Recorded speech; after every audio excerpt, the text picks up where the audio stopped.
అది గుండెపై హానికరమైన ప్రభావాన్ని చూపుతోందని అధ్యయనం వెల్లడించింది.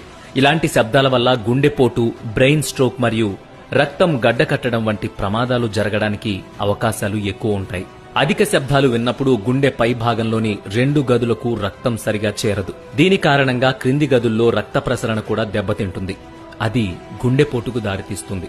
15 నిమిషాల పాటు 50 నుంచి 70 డెసిబుల్స్ కంటే ఎక్కువ శబ్దం వింటే అది ఒక వ్యక్తి యొక్క గుండెను ప్రభావితం చేస్తుంది. 60 డెసిబుల్స్ కంటే ఎక్కువ సంగీతాన్ని వినడానికి అలవాటు పడితే వినికిడి శక్తి కూడా కోల్పోవచ్చు. మానవ శరీరానికి సంగీతం ఒక థెరపీ లాంటిది. కానీ అదే సంగీతం పరిమితి దాటితే ప్రతికూల ప్రభావాన్ని చూపి గుండెలు ఆపేస్తోందట. వినోదం కోసం సంగీతం వినడం తప్పు కాదు, కానీ ఆ వినోదం ఖరీదు ఒక మనిషి ప్రాణం కాకుండా చూసుకోవడం అందరి బాధ్యత.